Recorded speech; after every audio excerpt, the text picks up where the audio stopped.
அஸ்ஸலாமு அலைக்கும். Welcome to Sadha's kitchen. இன்றைக்கி நம்ம இந்த சம்மருக்கு ஏத்தாப்பில் ஒரு சூப்பரான ஒரு ட்ரிங்க் தான் பார்க்க போகிறோம். நீங்கள் இஃப்தார் கூட இதை ட்ரை பண்ணலாம். ரொம்ப சூப்பராக இருக்கும். பசங்கள் எல்லாத்துக்குமே இது ரொம்ப பிடிக்குங்க.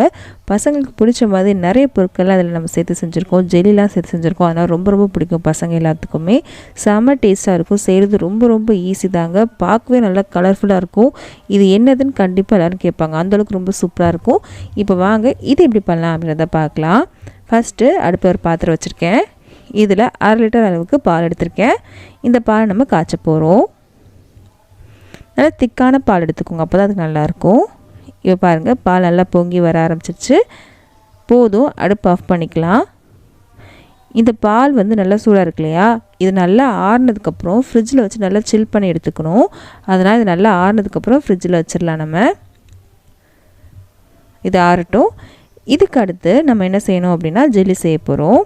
அதுக்காக நான் இன்றைக்கி கடைகளில் கிடைக்கிற ஜெல்லி பேக்கெட் தான் வாங்கியிருக்கேன். நான் இன்றைக்கி ஸ்ட்ராபெரி ஃப்ளேவர் எடுத்திருக்கேன். இதான் இன்றைக்கி நம்ம செய்ய போகிறோங்க. இதிலே நம்ம எப்படி செய்யணும் அப்படின்றது கொடுத்துருப்பாங்க. அதே மாதிரி நம்ம ஃபாலோ பண்ணாலே கரெக்டாக வரும்.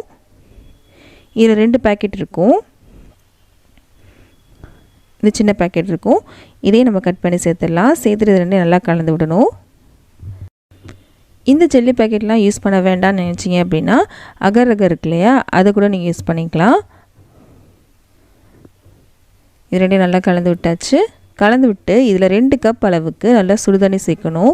2 கப்னா 500 ml அளவுக்கு நம்ம தண்ணி சேர்க்கணும்னு சொல்லியிருக்காங்க. அதனால் 2 கப் சேர்த்துருக்கேன். நல்லா சூடான தண்ணி சேர்க்கணும்னு சொல்லியிருக்காங்க. நல்லா கொதிக்கிற தண்ணி தான் சேர்க்கணும். இப்போது 2வது கப்பும் சேர்த்தாச்சு. சேர்த்துட்டு இது நல்லா கலந்து விட்டுடலாம். கட்டிகள் எல்லாம் பார்த்துக்கோங்க, எல்லாமே நல்லா கரைஞ்சிடணும். தண்ணி நல்லா சூடாக இருக்கணும், அப்போ தான் நல்லா செட் ஆகும். நீங்கள் பச்சை தண்ணி சேர்க்குறதா இருந்துச்சு அப்படின்னா ஒரு நிமிஷம் வரைக்கும் அடுப்பில் வச்சு சூடாக்குற மாதிரி இருக்கும். தண்ணி நல்லா கரைஞ்சிருச்சு. இப்போது எந்த பாத்திரத்தில் நம்ம செட் பண்ண போகிறோமோ அந்த பாத்திரத்துக்கு இது மாற்றிக்கலாம். இப்போது இந்த பாத்திரம் எடுத்துருக்கேன், அதில் நம்ம சேர்த்துடலாம். சேர்த்தாச்சு. இது செட் ஆகட்டும், வச்சிடலாம். இப்போது அடுப்பில் ஒரு பாத்திரத்தில் நல்லா தண்ணி கொதிக்க வச்சிட்ருக்கேன். தண்ணி நல்லா சூடாயிருச்சு. இப்போது ஒரு 50 கிராம் அளவுக்கு ஜவ்வரிசியை ஒரு 2 மணி நேரத்துக்கு முன்னாடி ஊற வச்சிட்டேங்க. ஊற வச்சிட்டிங்க அப்படின்னா சீக்கிரமாகவே வெந்துடும். சேர்த்தாச்சு. இது நல்லா வேகணும், டிரான்ஸ்பரண்ட் ஆகணும். இங்கே பாருங்கள், நல்லாவே வெந்துருச்சு. இப்போது இதை நம்ம வடிகட்டிடலாம். வடிகட்டிட்டு நம்ம என்ன பண்ண போகிறோம் அப்படின்னா தண்ணியில் விட்டு நல்லா அலசிடணும்.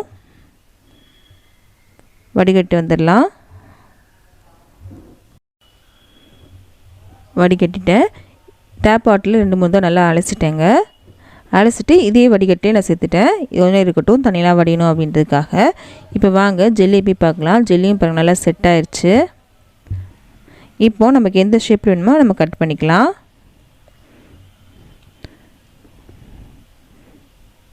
நான் இன்றைக்கி ஸ்கொயர் ஷேப்பில் தான் கட் பண்ண போகிறேன். ஏதாவது குக்கி கட்டர் வச்சுருந்தீங்க அப்படின்னா கூட அதில் கூட நீங்கள் கட் பண்ணலாம். எந்த ஷேப்பில் வேணுமோ அந்த ஷேப்பில் கூட நீங்கள் கட் பண்ணிக்கலாம். இந்த ஜெல்லி ரெடி ஆயிடுச்சு இல்லையா. இந்த ஜெல்லி ரெட் கலரில் இருக்கு இல்லையா, இதே மாதிரி க்ரீன் கலரும் எல்லோ கலரும் நான் செஞ்சு வச்சுருக்கேன். பார்க்க கலர்ஃபுல்லாக இருக்கணும் இல்லையா, அதுக்காக தான், வீடியோக்காகவும் பசங்களுக்காகவும் தான் செஞ்சுருக்கேன். உங்களுக்கு ஒரே கலர் போதும் அப்படின்னு இருந்துச்சுன்னா ஒரே கலர் கூட போதும். இதுவும் ரெடியாக இருக்குது. இப்போ பால் நான் ஃப்ரிட்ஜில் வச்சு நல்லா சில் பண்ணி எடுத்துட்டேங்க. இந்த பால்னு பார்த்திங்கன்னா நல்லாவே சில்லுன்னு இருக்குது. இப்போது இதில் சேர்க்க வேண்டிய பொருட்கள்லாம் சேர்க்கலாம். இதில் ரோஸ் மில்க் சிரப் இருக்கு இல்லையா, அது 4 டேபிள் ஸ்பூன் சேர்க்குறேன். சேர்த்தாச்சு. சேர்த்துட்டு இதை நல்லா கலந்து விடலாம். இது உங்கள்கிட்ட இல்லைன்னா ரோஸ் மில்க் எசன்ஸ் இருந்துச்சுன்னா அது கூட நீங்கள் சேர்த்துக்கலாம். அது சேர்த்திங்கன்னா சர்க்கரை சேர்க்குற மாதிரி இருக்கும். இதுலேயே நம்ம சர்க்கரை இருக்கும் அப்படின்றதுனால நான் சர்க்கரை எதுவுமே சேர்க்கல. இதுக்கப்புறம் நம்ம வேக வச்சுருந்தோம் இல்லையா ஜவ்வரிசி, அதை நம்ம சேர்த்துடலாம். சேர்த்துட்டு இது நல்லா கலந்து விடலாம். கட்டியாக இருந்துச்சுன்னா உடச்சி விட்ருங்க. இதையும் நல்லா கலந்து விட்டாச்சு.